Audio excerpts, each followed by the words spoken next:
Essa semana eu até dei uma aula sobre o Vedanta Sutra, onde foi analisado um sutra que é Anandamaya Vyasat. A síntese desse sutra, Anandamaya se refere a essa camada de consciência que integra o ser e o seu estar, certo? Muitas vezes nós desenhamos ou projetamos o que somos naquilo em que estamos. Então, se eu estou numa situação confortável, boa, agradável, eu vou aparentar ser equalizada, tranquila, calma, serena, realizada. Se eu estou numa situação ruim, isso também vai transparecer no meu comportamento. Só que esse ser, ele está se referindo a um estado de presença. Só que se eu não estou consciente do estado de presença, naquilo que eu realmente sou, esse ser que eu aparento aqui na matéria, ele é apenas uma projeção. Aí entra o nosso ego, porque eu estou numa posição, num status, aquilo me torna algo, pelo menos no meu imaginário, de que eu sou importante. Ele se identifica com aquilo em que ele está e se esquece do ser.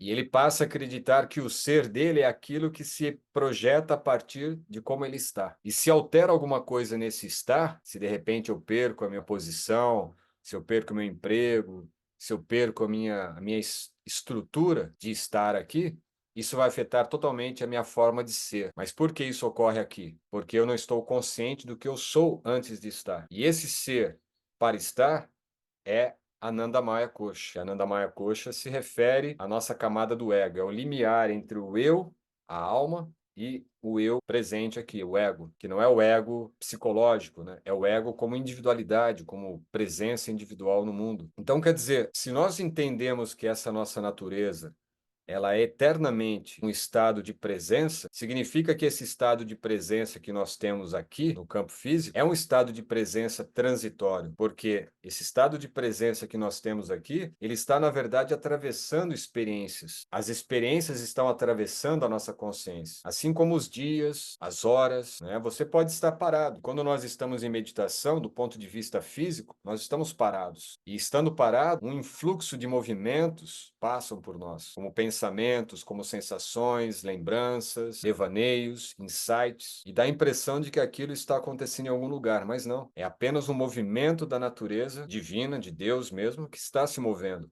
E nós estamos ali envolvidos, todo esse movimento ao nosso redor. E a nossa consciência percebe esses movimentos. Então, o que ocorre nesse caso? A meditação, vamos pegar aquele ponto-chave que está no yoga, que define dois trilhos do yoga, Abhyasa e Vairagya. E esse sutra do Vedanta Sutra, ele é Anandamaya Abhyasa. Anandamaya é essa natureza de ser e estar, o que somos realmente. Isso impõe para nós aqui a necessidade de sermos tanto íntegros como também autênticos. Por exemplo, um dos parâmetros dentro do consciência assim evoluída, vamos dizer, uma consciência humana de evolução, é a veracidade. Nesse padrão de consciência que nós estamos agora passando, que é Kali Yuga, a veracidade é o único pilar que sustenta a nossa integridade, a nossa autenticidade. E o que seria essa integridade e autenticidade? É esse estado de presença, ou seja, de estar a partir do que realmente somos. É o Anandamaya. E o Vedanta Sutra fala Anandamaya Vyasat, ou seja, esse estado de presença a partir do que somos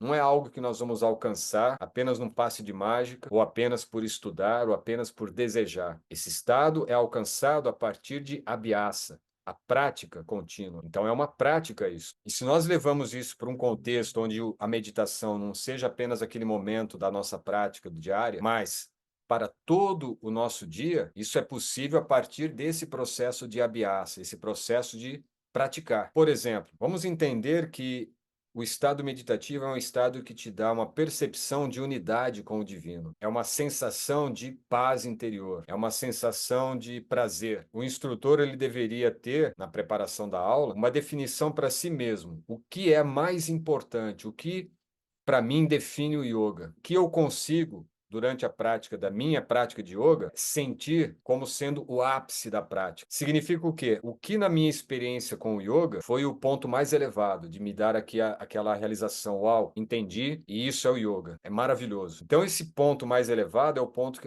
a gente vai utilizar na nossa prática e também na nossa condução, preparação da aula. A meditação para nós é a mesma coisa, é aquilo que te deu uma realização mais completa. Pega essa referência é a sua percepção desse Anandamaya, é a percepção que você tem do seu Anandamaya Kosha quando está meditando. E aí o que você faz?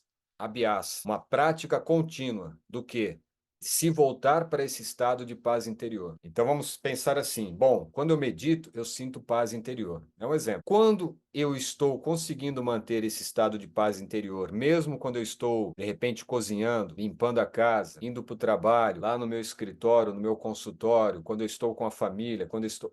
Em qualquer situação, eu consigo estar com esse estado de paz, eu estou em meditação. Quando eu não estou nesse estado de paz, é porque eu estou fora da meditação. E aí o que eu faço? Abhyasa. Eu pratico. O quê? Vou meditar? Não. Você vai praticar o retorno da sua consciência, ou do seu estado mental, para aquele estado de paz interior. Isso é abhyasa. Aonde entra vairagya, que é o desapego. Então vamos considerar, eu estou ali meditando, eu sinto que a meditação para mim me dá um estado de paz interior. E eu tento expor isto ou vivenciar isto ao longo do meu dia, estar sempre com essa sensação de paz interior. Num determinado momento ocorre alguma coisa, algum evento e aquilo tira meu estado de paz interior. Ele não tirou. Na verdade, o que ocorreu, entrou um outro movimento, uma outra vibração ou uma outra faixa de frequência na minha mente, na minha consciência, que se sobrepôs aquele estado de paz interior. Aí o que eu faço? Vairagya. Eu me desapego desse interferente, desse elemento que interferiu o meu estado de paz interior. E aí entra o elemento individual, cada um tem uma realização, também uma capacidade de autoanálise. O que